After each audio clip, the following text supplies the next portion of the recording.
I definitely agree with this comment. Hi guys, I'm Ellie, the social agent, and I would love to walk you through step by step, very quickly, a breakdown of the process of how ideally a sale would run through. And this is just from a real estate agent. I'm not giving you legal or financial advice, but I would love to walk you through step by step. And then I will, in later videos, actually go through and break down those steps a bit further for you.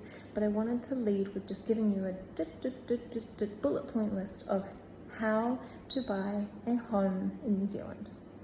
First, I would engage a mortgage advisor to give you some guidance around budget, whether you're ready to buy, and also what conditions you might need to buy depending on your financial situation.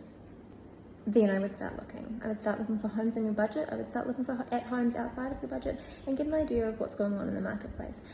I do not recommend buying the first time you see unless you are absolutely certain that it is absolutely for you. Once you found one you like, I would send it to your mortgage advisor, and I would also pencil in a building inspection.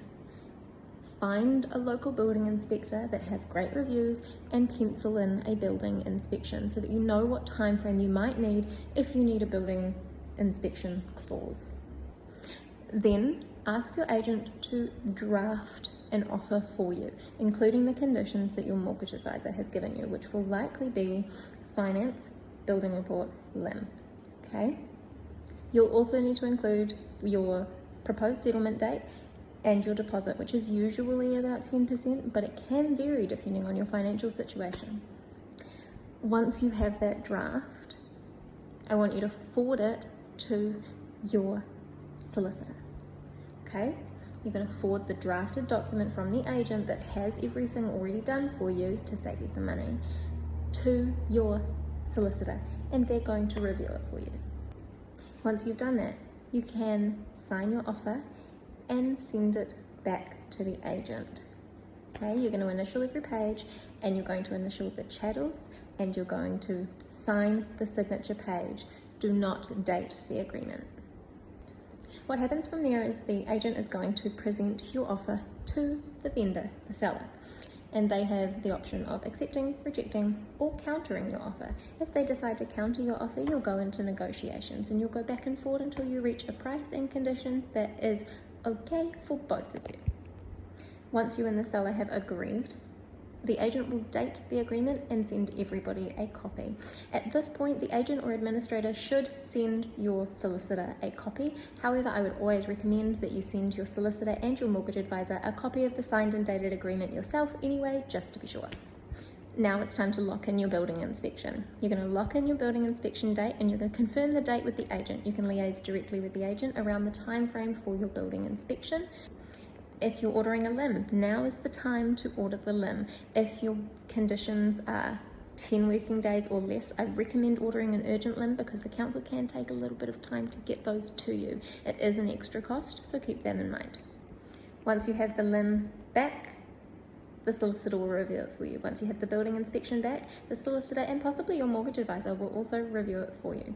You need to look through it as well and look for red flags. What is important to note is that building inspectors are paid to notice things. So not everything that they come up with is a red flag. Some of it is general maintenance. Ask for guidance.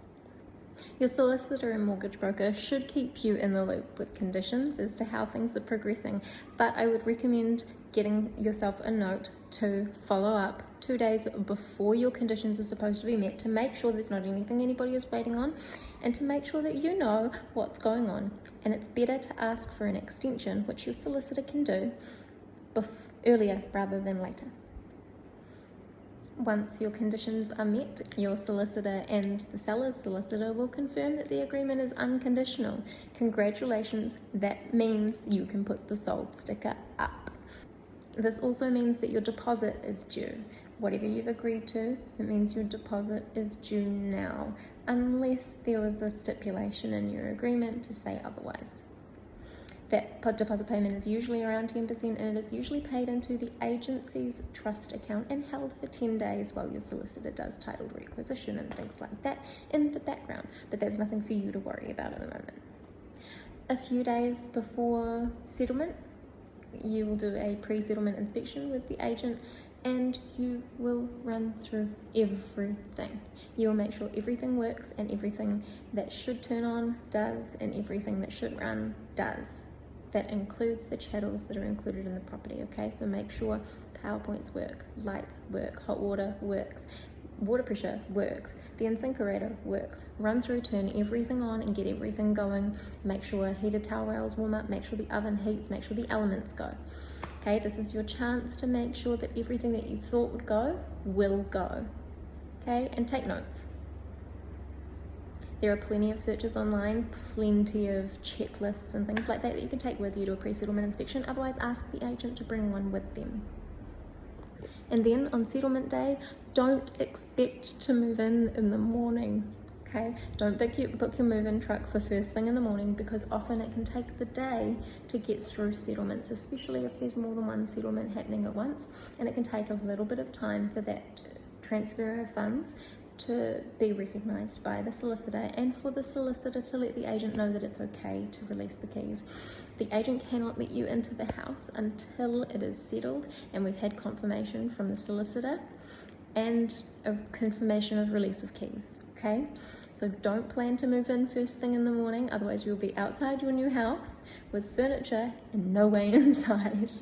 There are some fabulous resources all over the place, but they can be a little bit finicky to find. Your agent should be able to provide you with the buying information guide from the REA, and settled.govt.nz also has some great information for buying your first home. Rely on those resources. Lean on the agent who is supposed to be the person who tells you how to do this. Lean on your mortgage advisor for your financial advice and for process. Lean on your solicitor if you need to for all of that nitty-gritty stuff that's a little bit more challenging. Best of luck in your property journey, guys. Bye.